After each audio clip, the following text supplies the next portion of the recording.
Hello and welcome to the Ramon Foster Show, starring Ramon. He's over there, and he's in Hendersonville, Tennessee, which we're going to be talking about specifically. I'm Dan Kovacevic of DK Pittsburgh Sports. Just remembered who I am. I'm in downtown Pittsburgh, and yeah, give us an update there, Moan. What's it like? Everyone, the whole country has seen Hendersonville getting hit by the tornado. Other areas in and around Nashville. You were spared, you specifically. Yeah, we were, man. Not just us, because I'll highlight other cities surrounding us too. Madison, Tennessee. My mother-in-law lives in Springfield, Tennessee. Clarksville, Tennessee was hit the hardest. Hendersonville and Gallatin. I'm in Hendersonville. We were fine. I think we were about maybe 2 miles, no more than 5 miles away from it. It was so close, I recognized on the news exactly where it was. We were watching the updates and on our phones, on the TV and everything, man. And what's a cool thing, I know a lot of people, technology this, technology that. Technology saved us and a lot of others, I think, this weekend. That alarm going off, specifically at precision tracking with your weather app, like it gave us, hey, you are in imminent danger. Go seek shelter right now. And wow, man, you want to talk about, how the national broadcast system does the update and everything, DK? The phones were blaring. They told us exactly where it was, and they were spot on, DK. You want to talk about scary, man? It was all of those things, man. We lost power for a few hours, nothing crazy on our end, but again, about 2 miles down the road, me and my family rode through the day for the first time, actually. My brother-in-law is in the chat with us right now, too, Josh. He said we was out in the basement. We have a crawl space underneath our house. Everybody inside of the house. It was my family, his family, my mother-in-law, and my wife's cousin that was with us. We all had to go outside and underneath the house, underneath the crawl space. I got pictures of it, of us being underneath the house and everything. DK, I know. I heard from you minutes after it happened, and you were like, "Oh, like no." I mean, you got rattled. I know, and I had to be calm. Had to, and I had a plan in my mind too. If y'all ever in that type of weather, with that type of stuff can happen, whether it be hurricane, tornado, heck, even those crazy snowstorms that you get up north. Have a plan for it, because if we didn't, and that tornado had actually tracked the other direction, like it was pretty powerful. I think it was a EF2 and an EF3 that hit both, like, all the counties. And if you're not, like, that's 120 to 150 miles per hour. Like, I saw tree trunks as wide as a friggin' as wide as a half a house twisted, pulled up out of the ground. The light poles were twisted like toothpicks. Like, legitimately, like, seeing stuff, DK, right here in where I live at in Hendersonville, that is not noticeable. We were fine. We were more than blessed, man. And again, I see a lot of people saying the winds are crazy. I heard the sounds of it is crazy. Sounds like a train. And what was so crazy about it, DK, is the tornadoes, they said it was about 22 of them that dropped down. That touched. 22 of them. And the way it looked from where we've rode around, there's a house right here that's fine. And then there's a whole block of houses that's knocked down. And you couldn't tell any rhyme or reason how it moves, where it's going. So when everybody I know want to be tough guys, when Mother Nature plays around, you can't win that game. It made you feel small. It really did, DK. I'll put in there the link. I know my daytime job has a lot of stuff that they're doing, a bunch of people around the community. I personally don't have a foundation for it, but it was a lot of people are doing a whole lot of helping and a lot of cleaning up, man. It's pretty significant. Well, we're going to do some helping here today, too, on the Ramon Foster Show for the victims of the tornado in Moan's neighborhood here. Any contribution that you make to this show, 100% of it today is going to go to the tornado relief. We're going to take care of that ourselves and get it there. Yeah. It was real, DK. Couple of children passed away from it and everything, because we hadn't had any. You know how you're used to snow, DK, where it's like, oh yeah, we know how to navigate this. I know how to, drive in it. we've in Tennessee this year, they said we dropped our guards. We hadn't had any significant crazy weather in 4 months. You know, you usually have a thunderstorm or some straight line wind or something and like that. And there's flooding in that part of Tennessee as well too. Nashville gets hit with a lot of that. But a straight up tornado, for anybody who has not been to Nashville or been around the area here, it's pretty hilly. It is. And you wouldn't look at it and think to yourself, you know, oh yeah, this is a place that can get hit by this. The one we've had one in my lifetime in Pittsburgh. We'll never have another one. It hit downtown. I was there. It was the Mount Washington one. Yeah, it went up Virginia Avenue, kind of sneaking behind downtown a little bit. Yeah, but it did damage, and man, it was freaky. I mean, it's just not like you said. We're small. We're insignificant. You don't even stand a chance. No, you are nothing.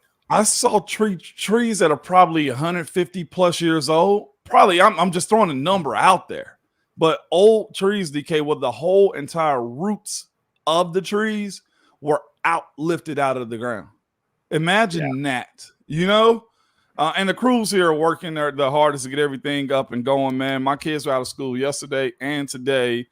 On top of the fact that I was in Miami for the Monday night game last night. Sure. Too. Yeah. We can talk about that as well, because that was, you know, not to make light of anything else, but that was an event unto itself last night in Miami, to say the least. Oh my, same type of stuff that we go through in Pittsburgh, man. Goodness. But yeah, we'll get into it. I just put it in the chat real quick. I'll start and we'll save it just to show and prove that, hey, it's going to a specific spot.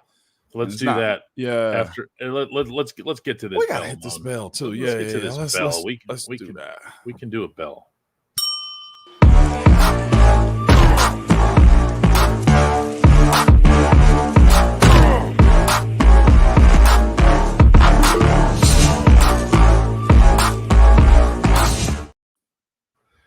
Yeah. Once again, any contributions, 100% of them, no filter, no costs taken off. We don't, you know, we're not going to make this complicated. 100% of everything that comes into this show today will be going directly to a relief fund for the tornado victims in the area, and in the Hendersonville, Clarksville, Nashville, and those areas there. It hit hard, and of course where it hit Moan, that's hitting it home.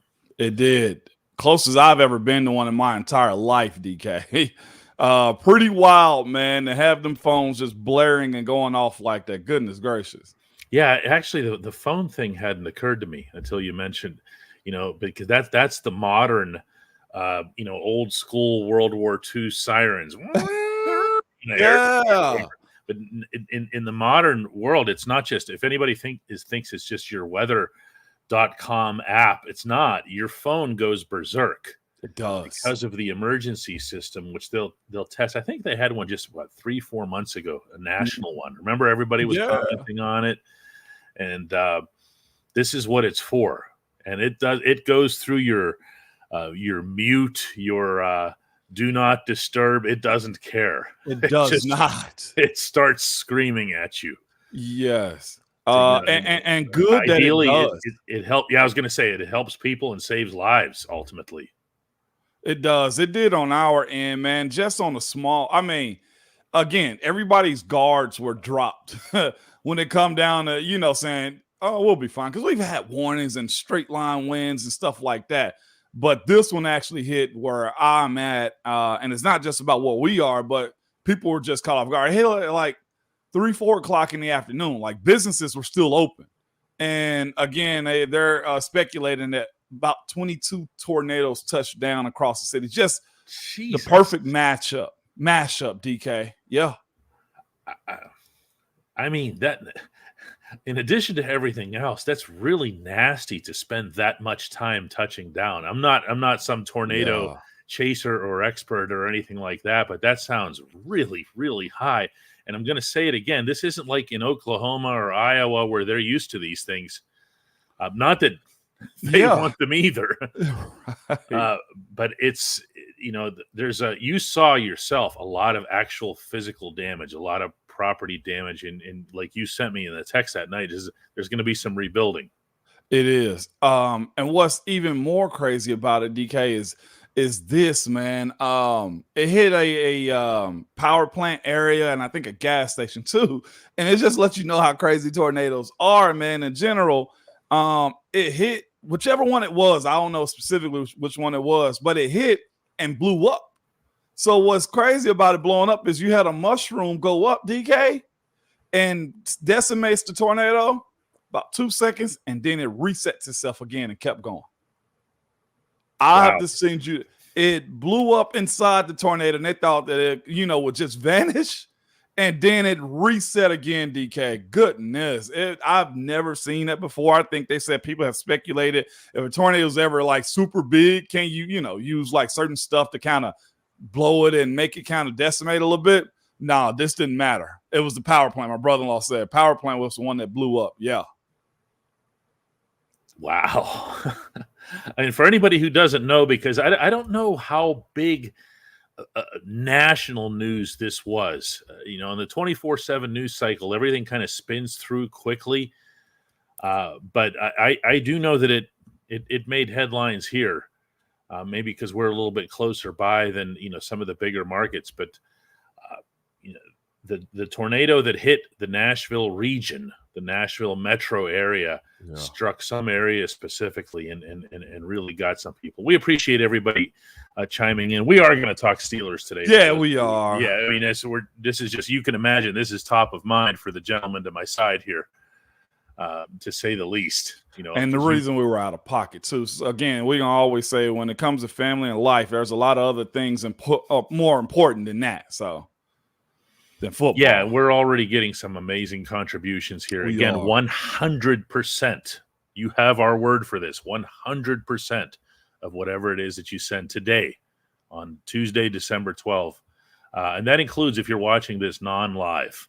Okay? Anything that you send on Tuesday, December 12th, will go directly to the Tornado Relief Fund in that area. Moan, the Steelers have a football game. I'm told the season is still on. Confirmed by an inside source. They are still going to go to Indianapolis and play a football game Saturday, and they're going to do so as a 7-6 team facing a 7-6 opponent. So why does it feel as if it's just such an epic waste of time? You know what I'm saying? After the way those last two games went in rapid fire succession like that? Well, it's because of the way those last two games went. The stuff that we've seen the Steelers be able to do, they lost at those things. Losing to Arizona drops doubt. Like, at least we had the umbrella that, all right, man, well, it was the NFC team. No, we ain't got no excuse right now. Like, legitimately have no excuse whatsoever for losing that one. And then you come back and lose to the Patriots. And it's also this, too. I've seen a lot of the tone-deaf stuff. I've heard the conversations that have been had by players inside the locker room, outside the locker room. A lot of that stuff has kind of come up, and national news and DK, all of us talk about the 3-10 record against Belichick. You can't even beat Belichick when he's down. You can't even beat him when he doesn't have a franchise quarterback. And not only that, it ain't like it was a close game. Like, you got smacked around. Having Juju come back into your city and James Conner in back-to-back weekends to where you couldn't generate a dub. That's horrific. It's so bad. And as I called and told you the one night over the weekend, it's worse than it appears on the surface. This team's got problems inside the locker room. This team's got, and that's not something I'm going to be able to share here, I'm sorry, on the show. Moan knows what I'm talking about, who I'm talking about, and it is not pretty. You got very solid intel. Very solid. And someone that you all would trust if you knew who we were talking about. And it's tough. It's tough to bounce back from that, though, Moan, isn't it? What do you do in that situation? I mean, you guys weren't in a whole lot of deep holes in your tenure with the Steelers, and 7-6 still doesn't feel technically like a deep hole when you're sitting there sixth in the AFC playoff picture. But what do? Do you just go tunnel vision and just say next game? What do you do? Do you clean it out? Do you scrape all the scabs off? Tell me. That's all you got. It's next one. That's it. But that's the thing, though, too, is your idea of a reset was the Patriots game, and you did not do those things. Like, here's the idea. To me, is Mitch looked bad. Kenny looked bad. The offense looked like it took a step back. You have no offensive coordinator. You have no end goal in sight when it comes down to how you're going to compete. DK, we've given every excuse possible. I'll be honest with you, we have. Not even an excuse, but every reason as to why you've lost. And I think that's the biggest thing, too. It's like they're finding new ways to lose games. You know what I'm saying? Like they're finding new ways to be stagnant when it comes down to how they're operating. What do you do, DK? The first question always starts with the man up top, acknowledging, like, Coach Tomlin, what is it? Is it that the guys don't hear your message anymore? Is it, that your idea of hiring the next guy, as far as coordinator, as far as position coaches, as far as having analysts when it comes down to how you run your offense and defense and your team? Maybe it's, hey, maybe we're not a zone blitz team anymore.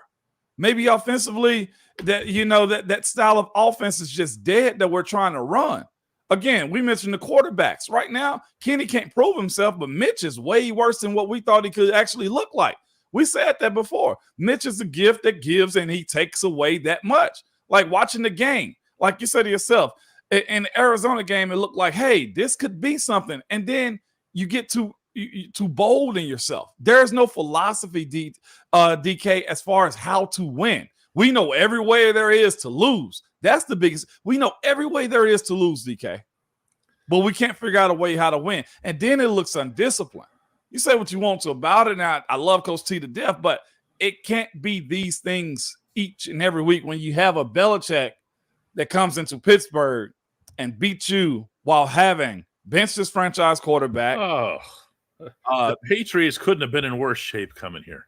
They couldn't. Like, No. we should have buried them. And actually, in the tours in the what's the Christmas Story, where Ralphie's holding on to the slide, and Santa Claus just put his foot in his face and kicks him down the slide. We expected that to happen in this game against the Patriots. And I just want to harp on that one because that's the one that was at least your measuring stick. They suck. At least on the NFC side, as far as Arizona's concerned, like, all right, they don't really hurt you as much. Kyler Murray came back. Maybe they're a different team than what they was before Kyler Murray got back in, okay? But the fact that you knew that Mac Brown was benched, Bailey Zappi was starting, they were coming into Pittsburgh, and you still lost, DK, that's when it becomes, all right, I'm going to take these off. Whatever you said no longer matters. And I can't hear you right now, DK. Like, that's what it is. Yeah, I want to come up with, and I usually do, Moan. I try to come up with at least potential solutions, ideas for solutions, and I'm sitting here as a blank slate right now. I really am. Yeah. And I could throw on top of it that I don't like the quarterback situation. I really don't like that TJ Watt and Alex Highsmith are both in concussion protocol. I've got issues with this team. This team has issues with this team, infinitely more important. And I'm not sure where it goes. I feel like something significant needs to change. And I don't know how that changes without a change at head coach. Up top. Yeah, I just don't. That's not being mean. That's not being, this guy, that guy, whatever else. It's just I don't see another way out. I mean, do you tell me how this team just all of a sudden going to show up in Indianapolis and just play lights out and look like a well-oiled machine? How does that happen, Mo? With Gardner Minshew, and you just got beat by Bailey Zappi? Yeah. Okay, here's the other Gardner side. Minshew's an actual quarterback. He is an actual quarterback. We had this written down from last week, and that's right. We have this as much as we're talking. Okay. For anybody who can't read that, it says, how long does Coach T want to hang on? That was written down here on the show last Friday. And the intent was to talk about it before the tornado hit Moan's area over the weekend. It's a good subject, and it's legit. I mean, how long does he want to hang on? Does this circumstance change anything right now? It has to, DK. As much as I want to give a conversation to, hey, they're young, hey, they don't have their quarterback, hey, this is a new territory for this group. What is this? 2 years removed from being a 3? 2, 3? This is the second Remove. And we hadn't seen much of a response from this team actually, pulling up its bootstraps and going in a different direction. The picks have been somewhat hit and miss. The quarterback specifically, I think, is going to be a miss, in my opinion. When you look at the offensive line, it's issues there, problematic there. And here's the thing, too. Screw it, DK. We might as well just go ahead and start going into a couple of, the Hey Moan stuff that we've seen. Joseph Arroyo, real quick, said Big Ben and Troy said the Steelaways are gone. They need to go back to them. There's a lot of that, too. The change, the carryover of veteran guys being around. Like, there is an aspect of where you can just yell so much that you just like, you know what, screw it. It's much more of them than it is of us. It's much more of those young guys and guys that just want to do their own thing. I saw a quote this weekend about George Pickens, the complaining and just spouting and just a temper tantrum on the sideline. There's absolutely nobody there to rein it in. And as much as you guys, DK, ask about George Pickens, why do we continually have to ask about George Pickens on the sideline? I played with some dudes that absolutely crave the ball. And you know what I'm saying, DK? And there was at least a group or a standard that said, hey, man, you're going to get yours. It's all about the team. There's nobody there, DK, to actually point this group in the right direction, say, hey, man, it's about winning. You're going to get yours. Because here's the thing. It's fair that George demands the ball like that. How can you not give him the ball? Why does the offense look stagnant and upside down when it comes down to them operating in a way, DK, that says he is one of the better young wide receivers in the world, and he has zero way of looking like it? Deontay, the same conversation. When it jumps down, shout out to Jay Freeman, shout out to everybody. Jeez. When it jumps down to everybody being the playmaker that you need them to be, there's absolutely been nobody been elevated. As much as we like Broderick Jones, we're more excited about him than almost everybody else. Is it flagrant that Kenny Pickett is very questionable about him being the franchise quarterback? But it's also even more flagrant, DK, that we keep having more of these inside the locker room conversations come out of that locker room. It's deeper than just coaching. It's deeper than just, hey, it's going to handle itself. Cam and TJ and Alex and Minka can only do so much. You're dealing with a team right now that has zero identity offensively, DK. If you're joining us late, and I'm seeing some people asking what we're doing with these, with the contributions and so forth, the Nashville area, the Nashville metro area, was hit by tornadoes right in the heart of, including Hendersonville, where Ramon lives. All of everybody related to the Foster family is fine. A lot weren't, and what we've decided we're going to do with today's show is take up contributions, 100% of which will go directly to the Tornado Relief Fund in that area. Jay Freeman comes in with $200. Jay Freeman never ceases to amaze. This is totaling up. We don't have an actual figure here. No. Maybe Ryan Lytle, I think, has been tracking it for us remotely. If Ryan can send us a total, I actually don't even know how to get that on this mechanism. but Ryan Lytle is seeing it somewhere, and we can tabulate those. I believe we're up into the $700 range already. I can promise you, and Moan can back me on this, that's going to make a difference. It will. That's the kind of thing that makes a difference in these situations. With the holiday season right around the corner, too, like people did lose their houses, and people are displaced. Like kids will be without, parents will be without. It ain't even about Thanksgiving. It's Christmas too. Okay, so there's also temporary issues that have to be addressed. Like where are you going to be for the insurance? Doesn't take care of everything, and when insurance does eventually come in, it's not fast. Yeah. The next time insurance reacts quickly to a natural disaster will be the first.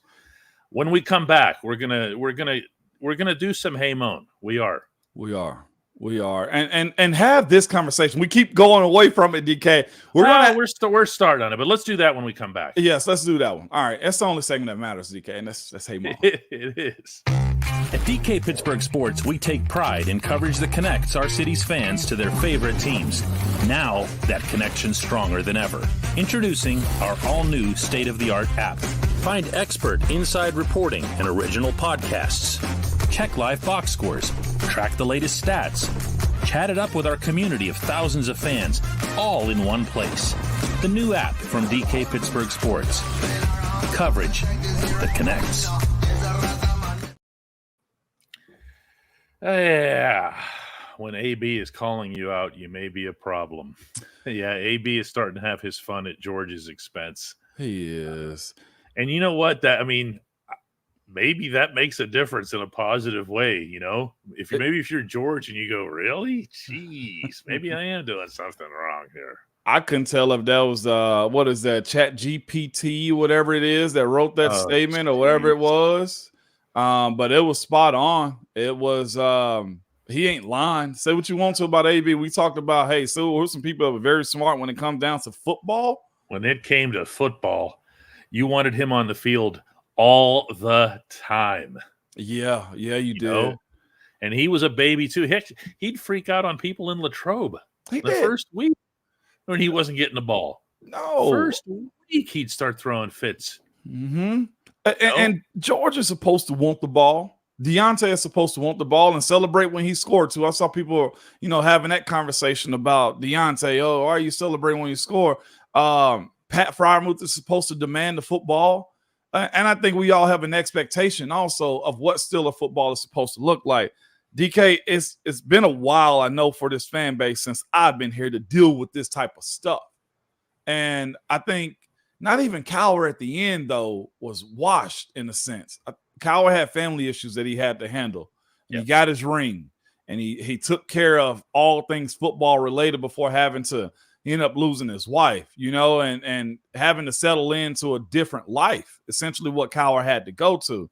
I'm going to bring this up because I want to go ahead and touch in on it real quick, DK, because a lot of people are having that conversation. I'm not suggesting Coach Tomlin get fired. I'm not suggesting, hey, it's time. But the conversation should definitely be sparked.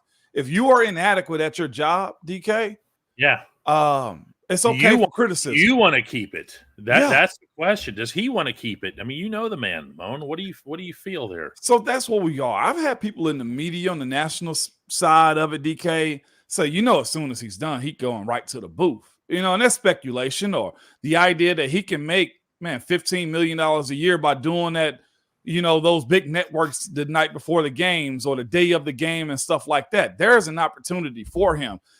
It's been documented because it's on social media. All his kids are in college or about to graduate.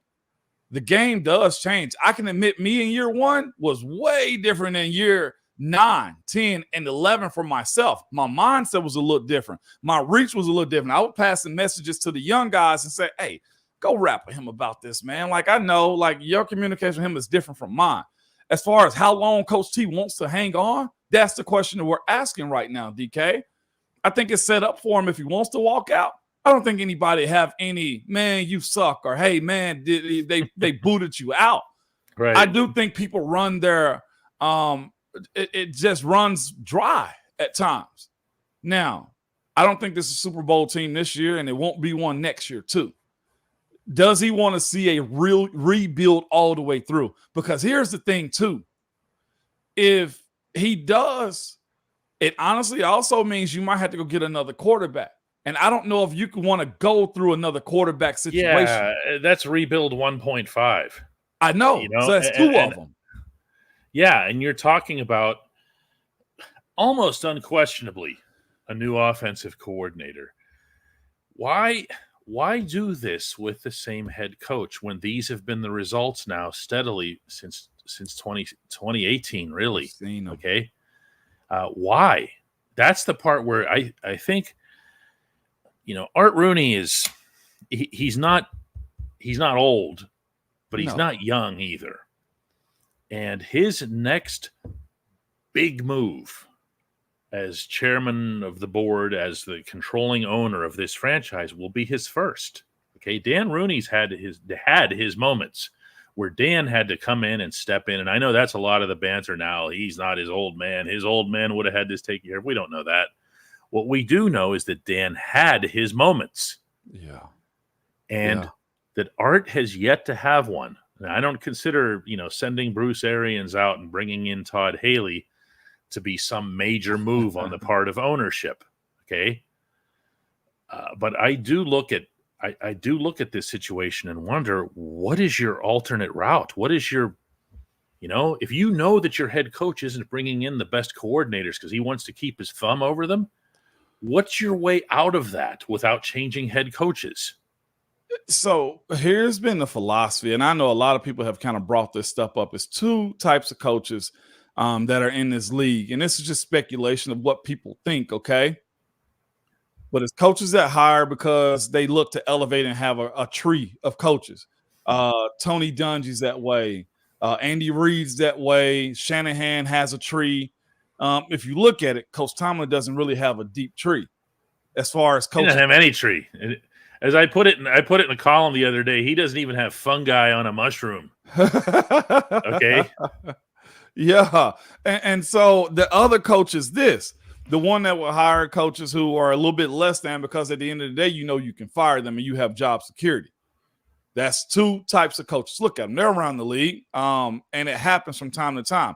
I think Coach Tomlin's reluctancy at time to hire outside, to hire that young Thundercat of an offensive coordinator, to always promote from within. Right. I don't know where he got that method from, but it seems to be a little dated.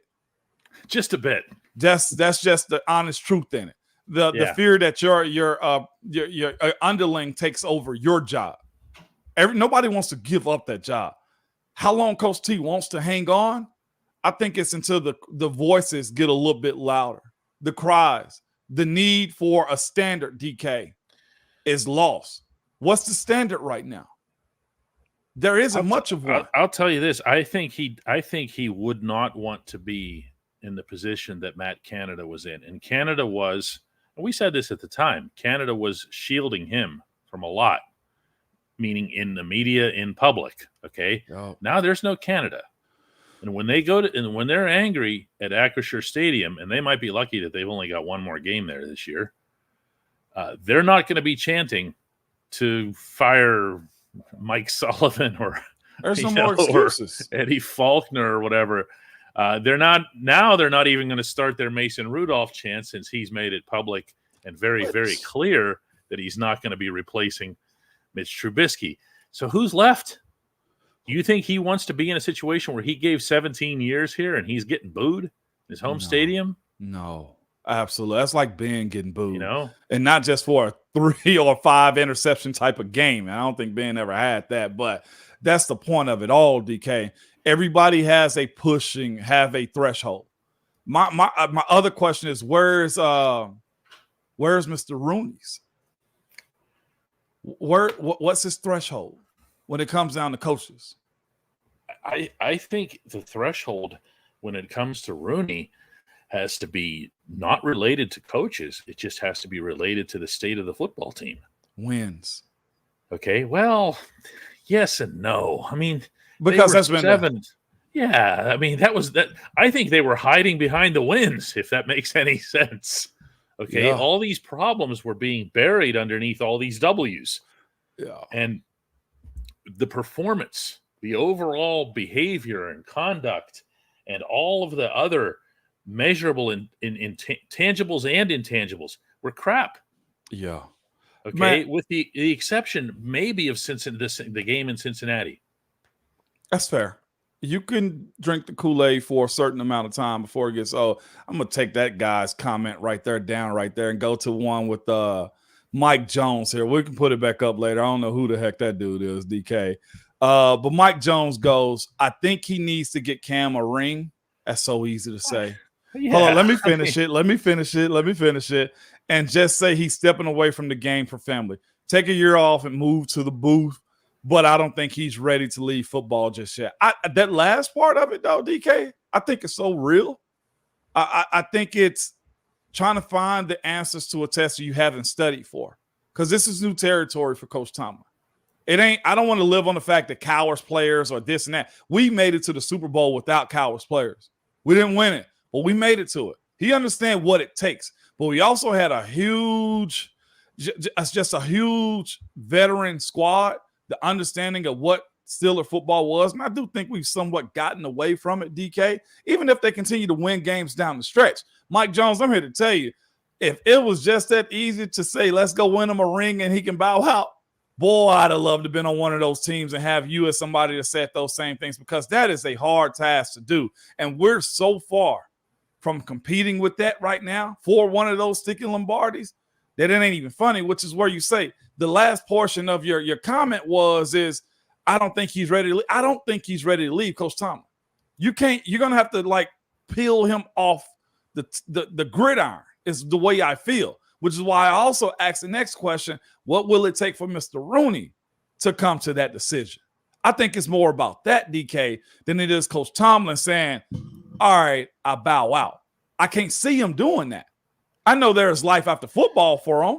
He can easily go be an analyst, DK. Or be a head coach at another place. Yeah, he could pretty much. I don't say this about everybody. Those jobs are not as easy as they might appear. He could roll out of bed and do that. Easy.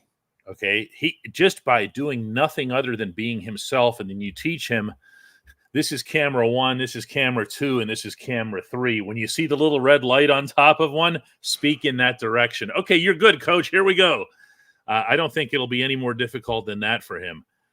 I just have to interject here because we have so many contributions coming in. For anybody who doesn't know what this is all about, if you came in late, and for those of you who've been here, I apologize for the repetition because it's going to look unusual and we don't have a way of explaining it otherwise.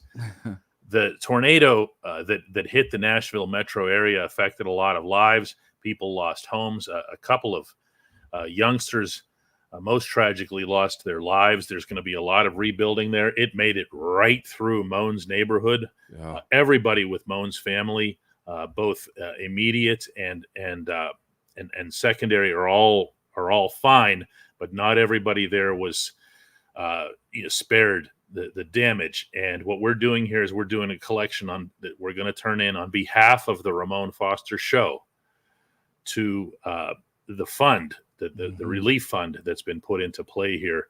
And I'm going to start. I haven't been mentioning a whole lot of names here because they're coming in too quickly, and that would be all we're doing on the show. And that's appreciated in and of itself here. This gentleman came in with a pretty nice gesture of his own, considering that his house was spared and everybody. But you know what? You take care of your own neighborhood. You do. Okay. You live there, you care for the people around you, and eventually all that good karma comes back to you. We have them coming in from 50. We have them coming in. Don comes in with 100. Our longtime friend Casey Kester comes in with 100. No surprise, since she just showed up here, that Rochelle was gonna drop 100. Andrew comes in with 50. They all make a difference from 199. We understand that not everybody's coming with the same means. Ryan Lytle, who's in addition to tracking these donations for us, just came in with a 250. Yeah.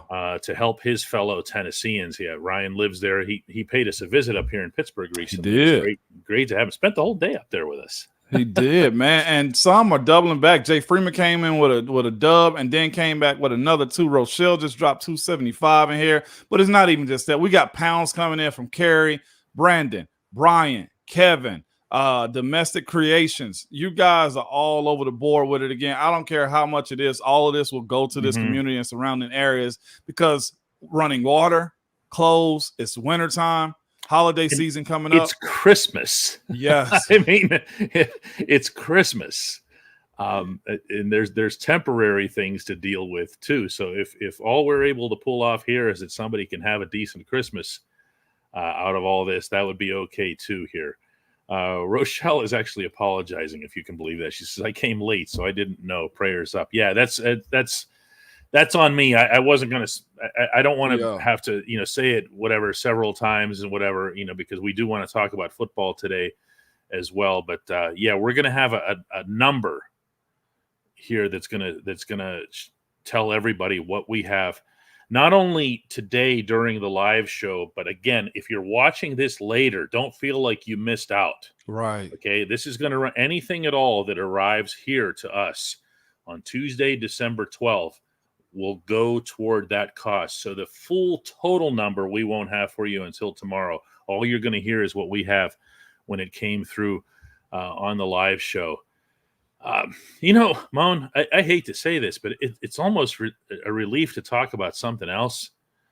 It is. That's not the Steelers. I mean, it's not easy to come up with subject matters. It's not easy because, again, you don't have these solutions. I want to ask you. I got a good one if you want to. Go ahead, though. I just want to ask, because I've been meaning to ever since last night. I saw you on the sideline there last night in Miami, working for the Titans and as part of their crew down there. And you're down there for magic. Yeah. Okay, anybody who didn't see the game last night, the Titans were down 14 points with less than 3 minutes right after Frank Wycheck passed away. Yeah. If you don't know what that means, if you don't know what the Music City Miracle means to the people of Tennessee, and then to have the state hit by this tragedy this week, and to lose Frank Wycheck, who was one of the co-authors of the Music City Miracle, still the greatest comeback I've ever seen in my life. Okay. Crazy. And to have the Titans come back from 14 points down and to have Will Levis, the franchise quarterback, did you see him? I saw it. Lost his mind in a positive way. It was just, to see a rookie like that.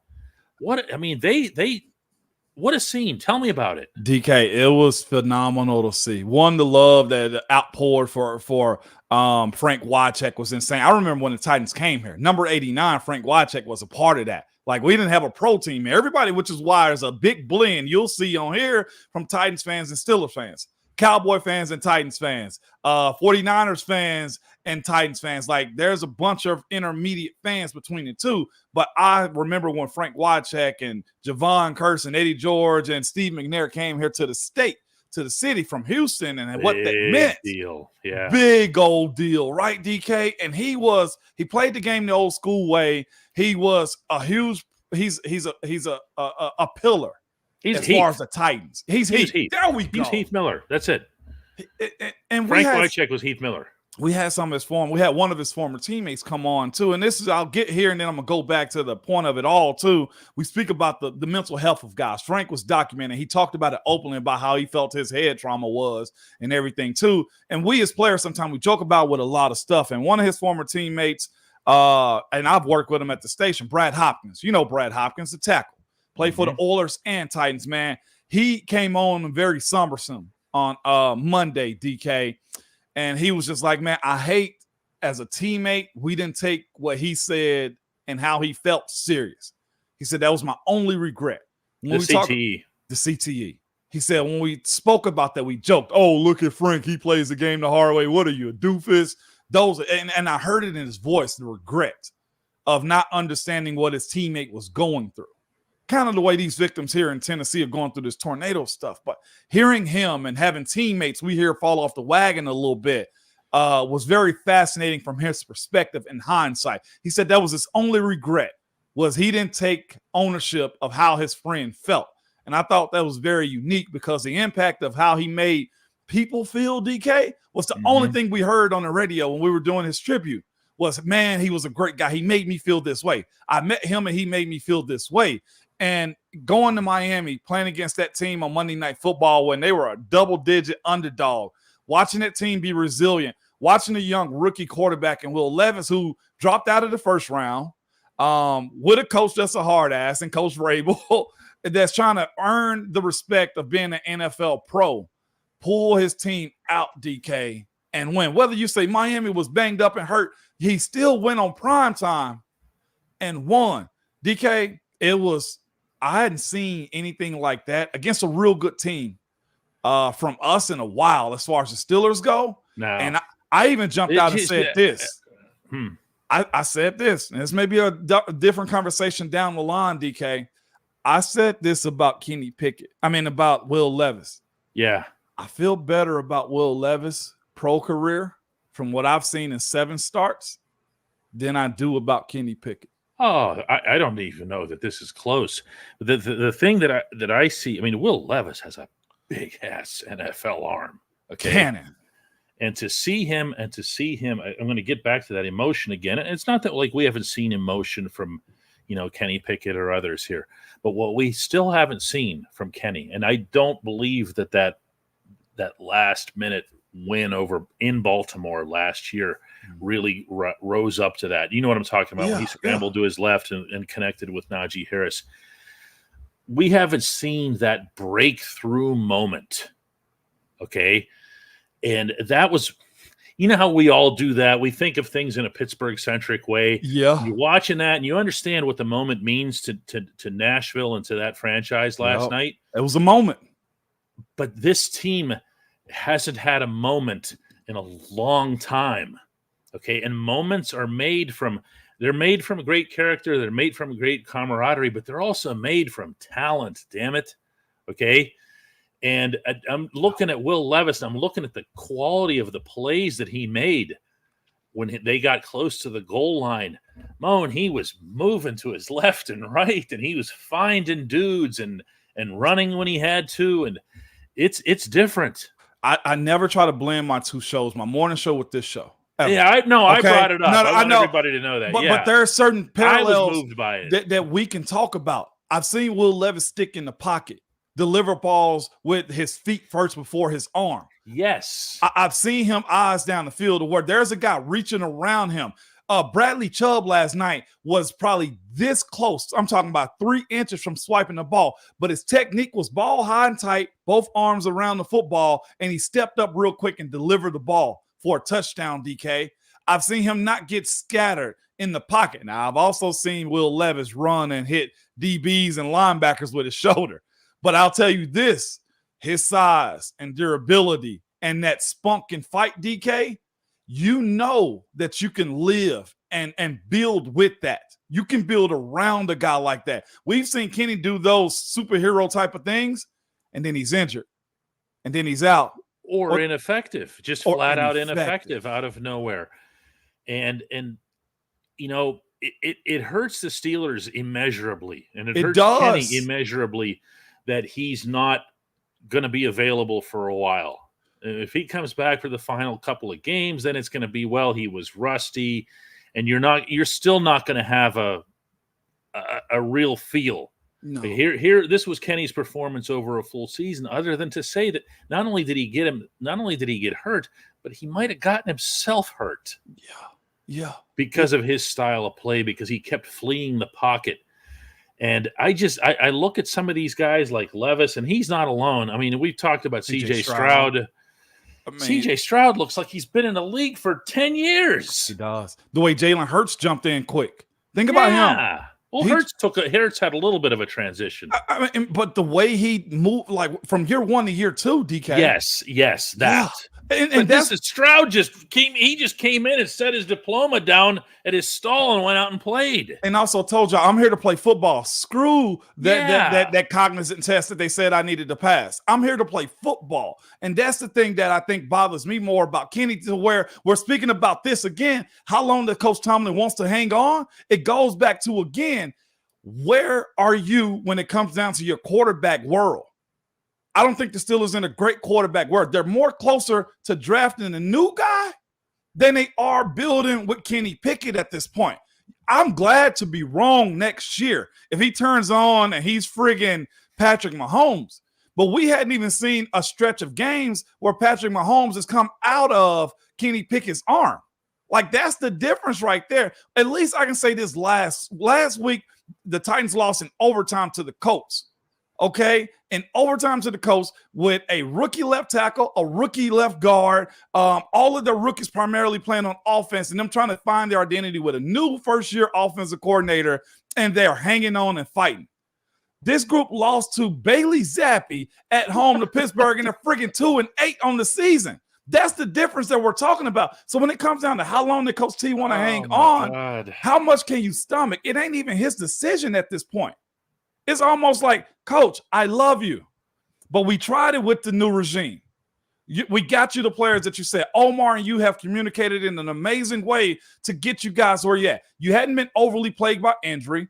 You've won some tough games, but the progress that we need as a squad, I don't think we've seen that progress this year. Is he due one mulligan? That's the only other question we have. Is the one mulligan? Wasn't this it? I'm talking about. That's the question that I have. If this is the 1 year that he gets that mulligan and he's back next year, is it a year though? I mean, I'm going to say again here that the final years of Ben Roethlisberger weren't exactly handled masterfully. Yeah. Okay, and they don't just not count because Ben faded off. Okay, teams have won a Super Bowl with a 44-year-old quarterback now. Okay, Ben wasn't great, certainly not early in games in his final couple of seasons, but he also was still Ben at times, especially late and in the fourth quarter. You still had yourself a Hall of Fame quarterback managing the offense and getting some things done.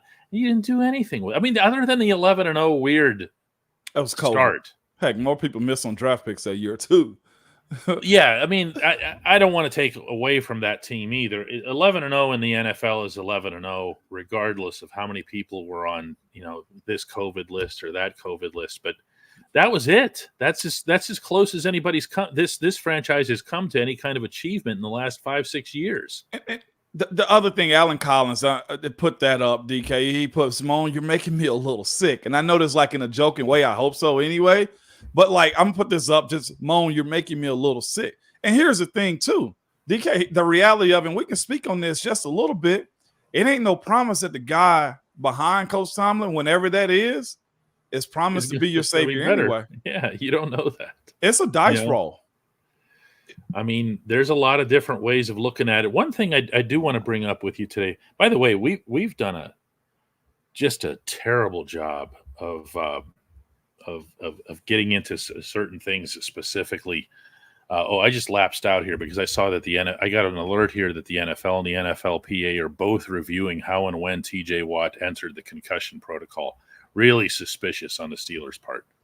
The fact that he was fitted for a visor after getting his bell rung, very clearly getting his bell rung earlier in the game, means somebody knew something. A tinted visor. Yeah. Okay. And that means they knew something. That's not a great look on the entire operation, but that ultimately reflects on Tomlin as well. Tomlin denied knowing anything about the visor, but I said at the time, man, this is going to blow up. That's one of those things in desperate measures moments, DK. You knew you needed that win. So you knew a player like TJ would. So he did. Oh, yeah. And you TJ allowed it. If he was unconscious, he would have wanted you to roll him out there. I see Sprezzatura says smelling salts. Yeah. Again, you got to protect the players from each other too. And themselves. So, yeah. Here's what I was going to go ahead. This is what I was going to bring up here before this alert here threw me off. Jay Glazer is Mike Tomlin's only trusted media person, and I don't think that's an exaggeration. Jay Glazer of Fox Sports. Yeah, they're friends. They hook up together, and Tomlin makes no secret of this. When Glazer comes to camp, you've seen it, Moan. That's his guy. He's riding around in a cart with him. Now you're gonna think, well, he's being jealous. I don't want to ride in a cart with the head coach. But where Glazer is concerned, the one thing that I've learned over the years is that when you hear Glazer say something about Tomlin or about the Steelers, it came from Tomlin. Okay?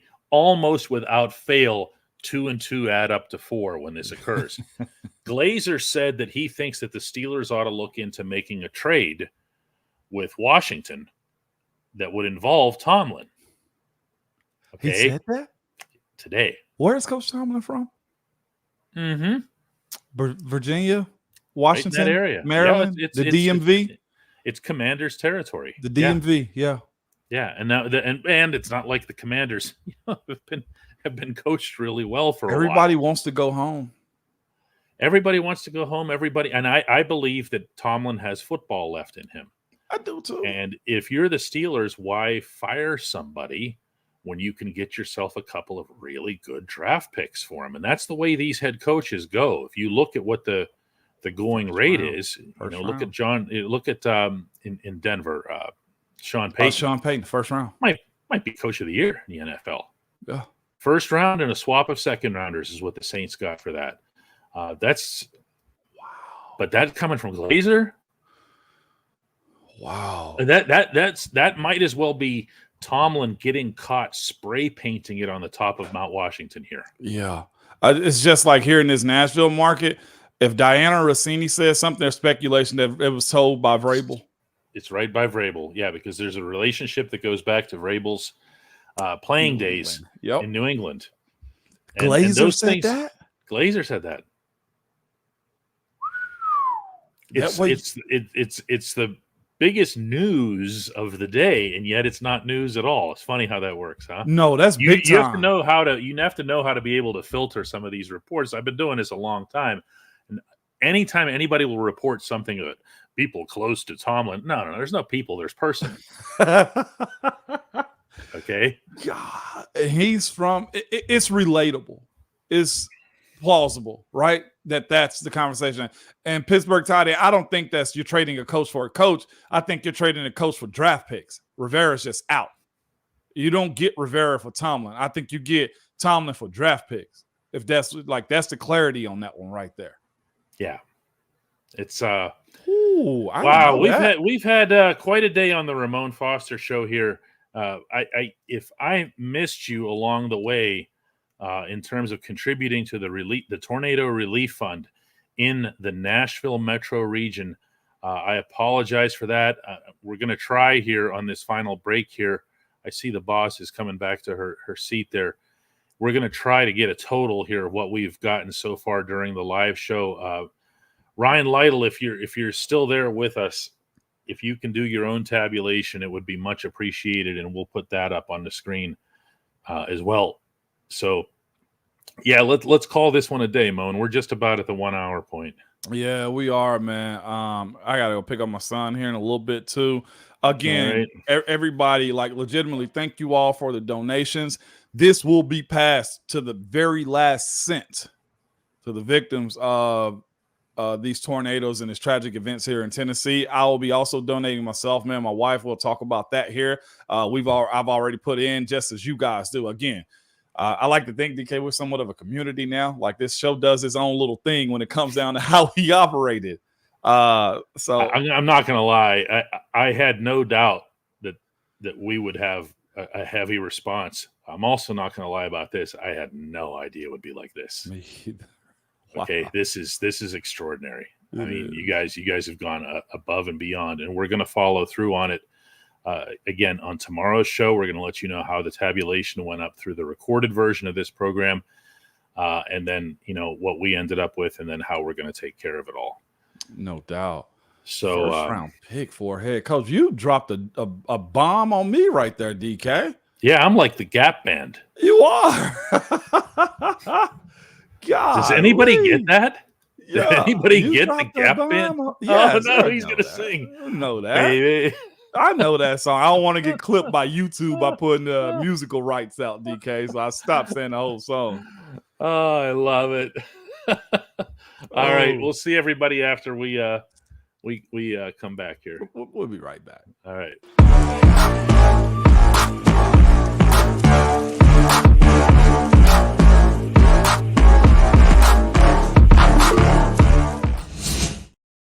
Yeah, here I'm asking the boss now for the any close tabulation. Yeah. Somebody just came in a second ago. Ray Martinez just came in. Mark just came in with a donation too, man. They're pouring in. They are really. Yeah, they're still pouring in. And we can leave the super chat open too to try to get because I know it's really easy to do through the super chat. It's also not hard to do through the yeah, by the way, I don't think there's a way to look who do it is. that once after the show is over. I know you were telling people this told. I didn't want to get in there and make you seem like you don't know what you're talking about. But you No, can't. I You can't super think chat there once is. the show is over.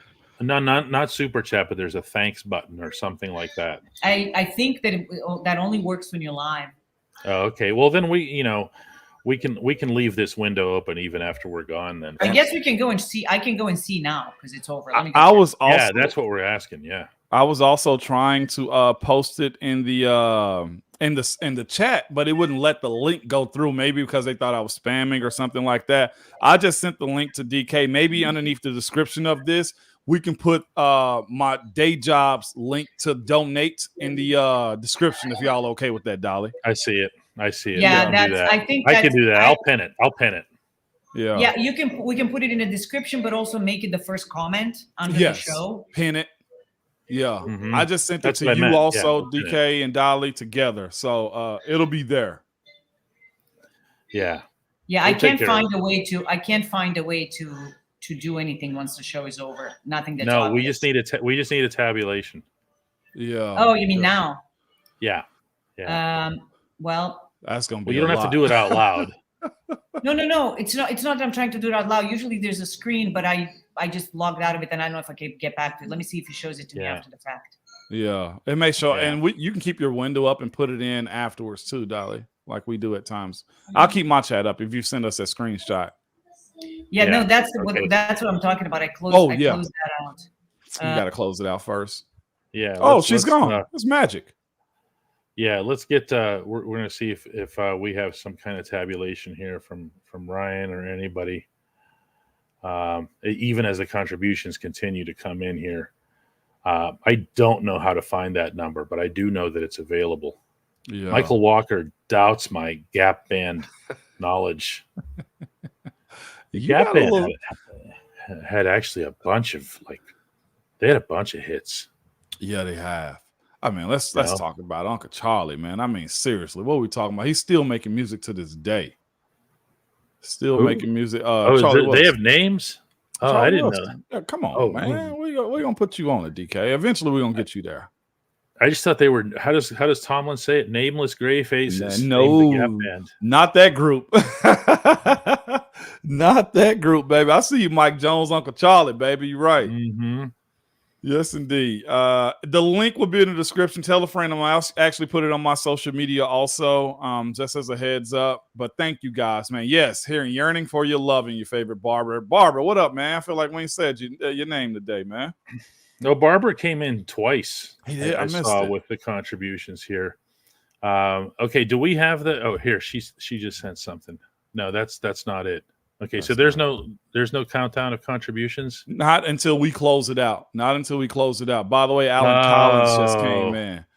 Okay, we'll put it up. We'll put it up in the YouTube comments then afterward. All right. Yeah, it's got to be. It's easily over $1,000 and well over $1,000. I think it's closer to $2,000. Yeah, but we'll let you know there in the comments.